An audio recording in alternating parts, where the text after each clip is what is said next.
ദ്രിബൻ, അതായത് ഇപ്പോൾ ദില്ലിയിൽ ചർച്ച ആരംഭിച്ചിട്ടുണ്ട്. രാഹുൽ ഗാന്ധിയും മല്ലികാർജുൻ ഖാർഗെയും തമ്മിലുള്ള ചർച്ച ദില്ലിയിൽ ആരംഭിച്ചിട്ടുണ്ട്. ഇവിടെ നേരത്തെ അർച്ചന സൂചിപ്പിച്ചതുപോലെയാണെങ്കിൽ കൊച്ചിയിൽ ആലുവയിൽ വി ഡി സതീശന്റെ വീട്ടിലേക്ക് വി ഡി സതീശൻ അനുകൂലികളൊക്കെ എത്തിക്കൊണ്ടിരിക്കുകയാണ്. നിയുക്ത MLA-മാരുമായിട്ടൊക്കെ വി ഡി സതീശൻ കൂടിക്കാഴ്ച നടത്തുന്നുണ്ട്. അതായത് വി ഡി സതീശൻ മുഖ്യമന്ത്രിയാകുമെന്നൊരു പ്രതീക്ഷയിലാണ് വി ഡി സതീശൻ എപ്പോഴും ഉള്ളത്.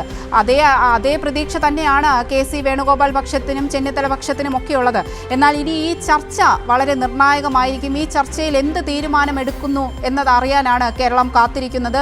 അതായത് ഈ ചർച്ചയിലേക്ക് KC വേണുഗോപാലിനെ കൂടി ഈ മല്ലികാർജുൻ ഖാർഗെയുടെ വസതിയിൽ നടക്കുന്ന ചർച്ചയിലേക്ക് KC വേണുഗോപാലിനെ കൂടി ക്ഷണിച്ചിട്ടുണ്ട്. അതെന്തിനാണെന്നുള്ള കാര്യം വ്യക്തമല്ല. ഈ ചർച്ച അല്പസമയത്തിനകം ഈ ചർച്ച നീണ്ടുപോകില്ലെന്നാണ് അറിയാൻ കഴിയുന്നത്. അങ്ങനെയാണെങ്കിൽ വരും മണിക്കൂറുകൾക്കുള്ളിൽ തന്നെ കേരളത്തിലെ മുഖ്യമന്ത്രി ആരാകും എന്നറിയാൻ സാധിക്കും. അവന്തിക പറഞ്ഞോട്ടെ. തുടരാം. അവന്തിക, ഞാനിപ്പോൾ ഉള്ളത് KPCC ആസ്ഥാനത്തിന് മുന്നിലാണ്. KPCC ആസ്ഥാനത്തിൻ്റെ വളപ്പിലാണ് നമ്മളിപ്പോൾ ഉള്ളത്.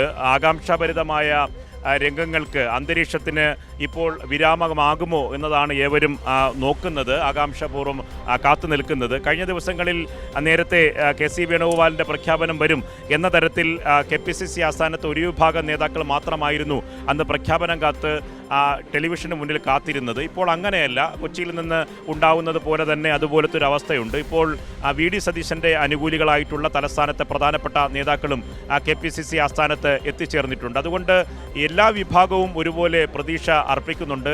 ആകാംക്ഷാഭരിതമായ നിമിഷങ്ങൾ തന്നെയാണ്. എന്തായിരിക്കും ദില്ലിയിൽ നിന്ന് വരുന്ന പ്രഖ്യാപനം എന്ന് ഏവരും കാതോർക്കുന്നു. അന്നത്തെ അവസ്ഥ നമ്മൾ കഴിഞ്ഞ ശനിയാഴ്ച ഈ KPCC ആസ്ഥാനത്ത് വന്നപ്പോൾ വി ഡി സതീശൻ അനുകൂലികളെ സംബന്ധിച്ച് വലിയ തരത്തിലുള്ള ആത്മവിശ്വാസം ആ ഘട്ടത്തിൽ പ്രകടമായിരുന്നു. അത് വി ഡി സതീശനെ സംബന്ധിച്ചുള്ള പ്രഖ്യാപനം തന്നെയായിരിക്കും ഉണ്ടാകും എന്ന് തന്നെയാണ് എവരും കരുതിയിരുന്നത്. ഇപ്പോൾ അങ്ങനെയല്ല കാര്യങ്ങൾ.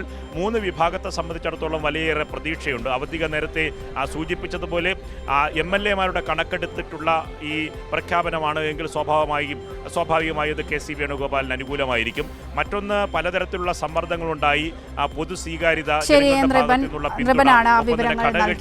ഇതൊക്കെ തന്നെ സജീവമായി. ദില്ലിയിൽ രാഹുൽ ഗാന്ധിയും മല്ലികാർജുൻ ഖാർഗെയും തമ്മിലുള്ള കൂടിക്കാഴ്ച ആരംഭിച്ചിട്ടുണ്ട്. അല്പസമയത്തിനകം തന്നെ മുഖ്യമന്ത്രി ആരെന്നതിൽ ഒരു തീരുമാനം അറിയാൻ